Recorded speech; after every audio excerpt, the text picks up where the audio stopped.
The Presidential Election Petition Tribunal has adjourned sitting in the hearing of the People's Democratic Party's petition challenging the victory of President Muhammadu Buhari in the 2019 general election. The lead counsel to the People's Democratic Party, Mr. Levi Ozoku, informed the tribunal that the second batch of witnesses were attacked on their way from Zamfara State, while some were injured, thereby asking the tribunal for a short adjournment for the petitioners to take care of the issue. Meanwhile, a federal high court sitting in Abuja today affirmed the suspension of the presidential candidate of the African Action Committee, AAC, Omoyele Sowore, in the 2019 presidential election from the party.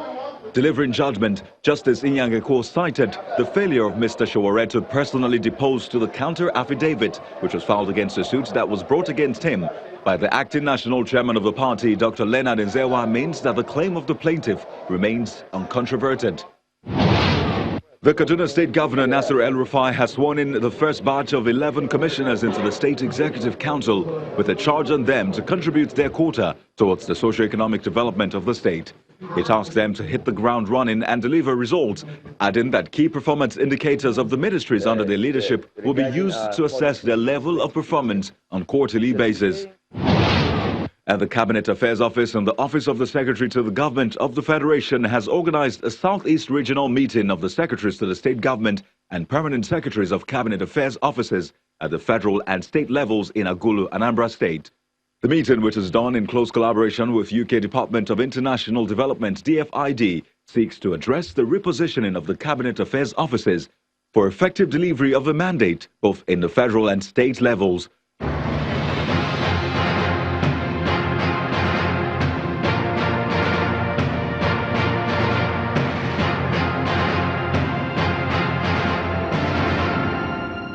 Let's get to the heart of tonight's conversation, everyone. It does not look like we might be seeing the cabinet list from President Buhari anytime soon. This is because, first, the Senate President, who raised the hopes of many Nigerians, that said that he wasn't categorical about the list, and the President has again indicated that he's going to take his time. He met with leadership of the National Assembly at the Villa yesterday. Take a listen to what the President said. The list of the proposed cabinet so that they can go or live on peace. I'm very much aware about it. I'm under tremendous pressure on it. But the last cabinet, which I had, most of them, the majority of them, I didn't know them. I had to accept the names and recommendations from the party and the other individuals. I worked with them for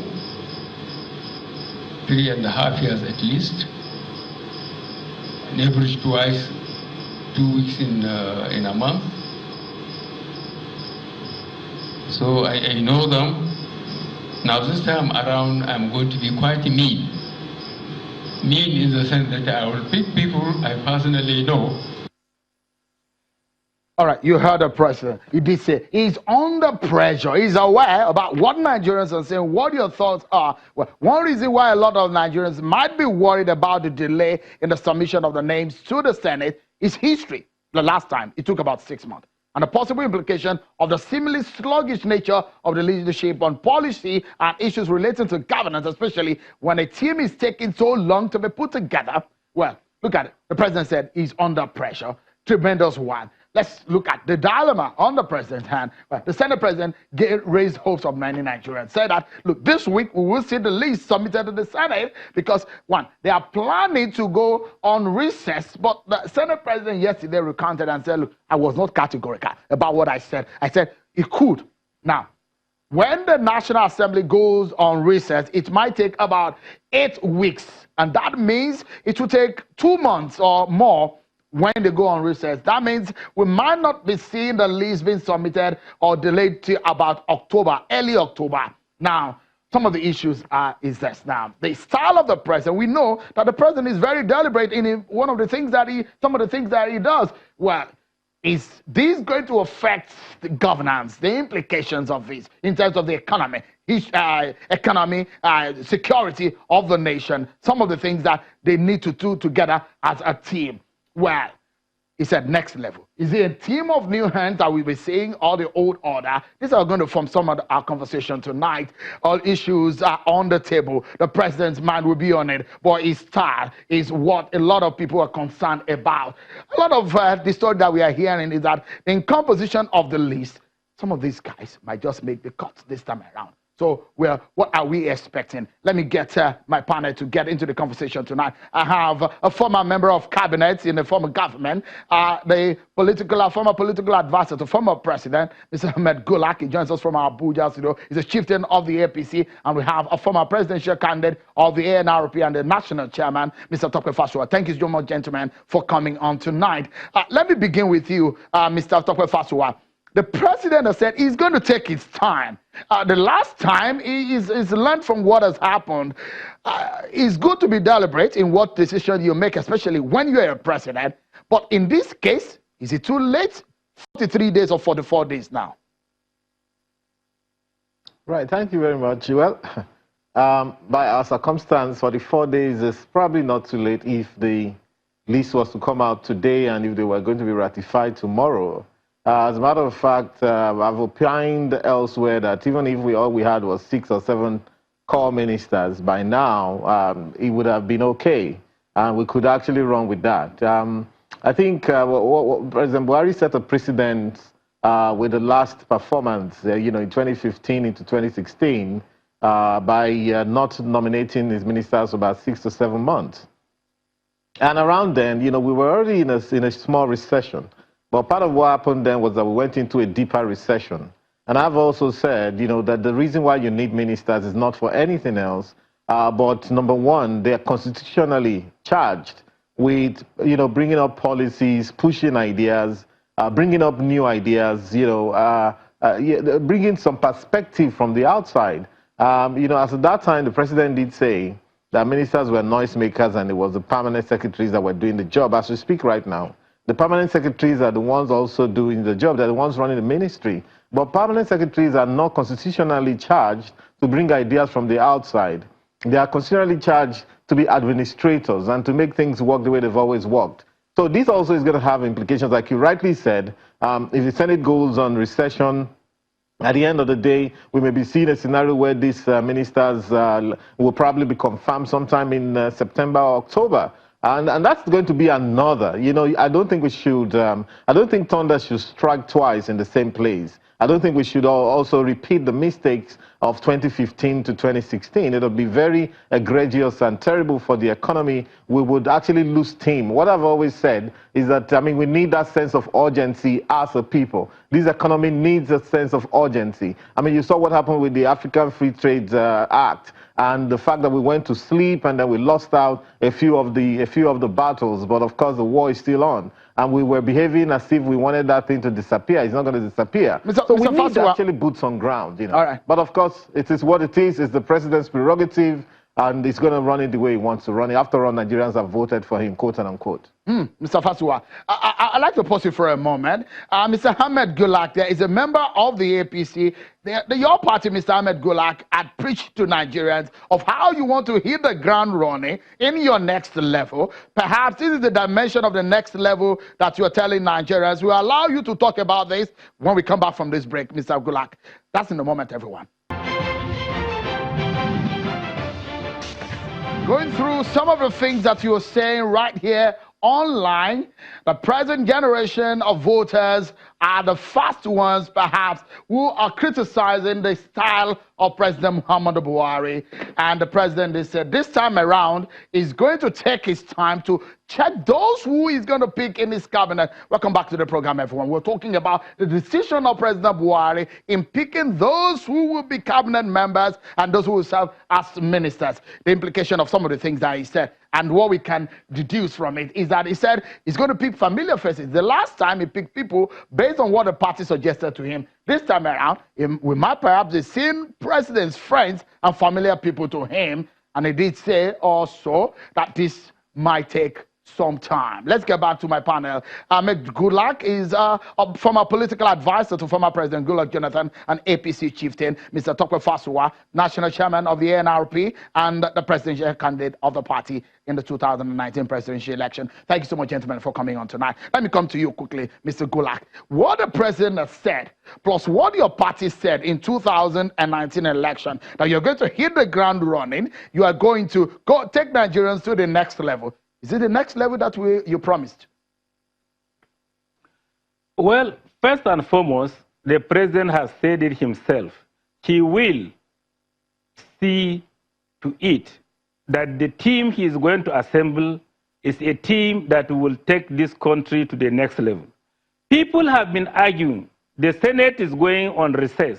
Don't forget, first and foremost, for now, we have a friendly leadership of the National Assembly to the executive. Even if they go on recess and the president is ready with his list, I believe, I trust, and I am confident that the leadership of the National Assembly, especially the Senate, can recall the Senate to consider and approve the president's list. Now, people should know that there are a lot of things going into the processes of bringing up a team of the cabinet members. There are checks to be run on them. People come from the 36 states of the Federation. That's the provision of the Constitution. Each state must be represented. And in the state, there are dynamics of the politics there. There are, especially in Nigeria, there are a lot of things to consider. Religious consideration, people are so sensitive. Tribal people are so sensitive. Geopolitical zones, people are so sensitive. And the president, I believe, is running this check or asking people to run Mr. this Gulak, apologies that I need to butt in here. Sorry, let me butt in quickly, Mr. Gulak. This is not a president who is just starting office. It's a president that spent 4 years. It's a party that has spent 4 years in government. So you just did not know that you are going to have ministers for a second term. You have known this since May 29. It's taken 44 days now. And look, that's the question a lot of Nigerians are talking about. Mr. Sheun, he has said it himself. Nobody says it's better than the president himself. That the last time the nominees were forwarded to him by some individuals and some political parties. He knows he worked with them. He knows where the shoe pinches. And 40-something days is not 40 months or 4 months or 6 months, like you said. People are arguing that, oh, Senate is going on recess. That is why I said, if the president comes up with his team today, the friendly leadership of the Senate can recall the Senate to consider perhaps, again, sorry, apologies, I'm butting in again. Again, the realities, just a moment, please. Comparing 2015 and 2019. Yeah, apologies. If you are picking one person from each state, and the trend of governance across the world is such that you need pace to answer to the needs of the people. If I go through quickly some of the countries of the world that were picked and how fast the new leaders moved in putting out a cabinet, you will see that Nigeria is lagging. And I'll take to Mr. Fasua to allow him to weigh in on this. From Senegal, where President Macky Sall was elected, it took him 6 days. In South Africa, it took 1 week for Ramaphosa. In Malawi, it took 3 weeks. In India, it took just few hours. So why is the case of Nigeria different? Those are the things that you see on the screen right there. These are the yearnings of Nigerians. You need to see what they're saying. Mr. Fasua, are Nigerians asking for too much or what? No, sorry, Nigerians aren't asking for too much. Like I said earlier on, I think we actually lowered the bar. I'm trying to be nice to President Buhari, actually, because, you know, there's anger on the streets, there's suffering on the streets. We got 13.2 million children roaming around. We need a minister of education who knows what he's doing. The president can't do it all. You know, we need a minister of finance. You know, we're growing at 2.01%, and that's not good enough. You know, we have inflation at 11%, we have population growth at 2.7%, meaning that we're in a deficit growth rate of about 13%, you know, and that's not good enough. And so we need to be running with speed, and that's what we're not getting. But let's interrogate what the president has said, that he will choose only people he knows. Now, I wonder if President Buhari would be able to sit down and give us the different people from 36 states of the federation who are competent, who are his personal friends, who he knows, in a sitting. In fact, a few days back, I realized that, look, you know, what we should do, I'm a former presidential candidate in this country, same election with President Buhari, and I sat down, I drew up about 60 names, you know, from within our party, and a few people who contested as well, and who I believe that they knew what they were doing, you know. But of course, it will still be skewed. There's no how you do that, it'll still be skewed. Now, President Buhari actually won the election in February. He has had, so we should actually count for him from February to put these names of people he knows together. And I don't actually think that the people that he worked with the first time were total strangers. We had people like Ogbunayon, who has been with him in AMPP, CPC, and co. We had people like Ngige. You can't say you don't know Ngige. You have people like Fasua. I mean, because of our time, because of our time, let me allow Mr. Gulak to give us some of his closing thoughts. The Constitution gives a provision, and the premise of it is that one person across the 36 states of the Federation.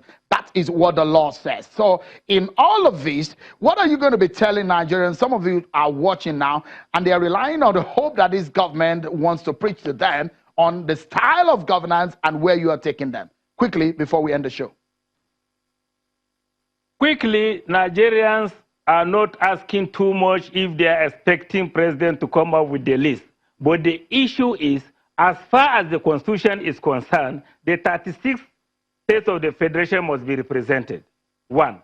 2, we need competent, vibrant cabinet ministers who will assist Mr. President in order to achieve accelerated development of this country.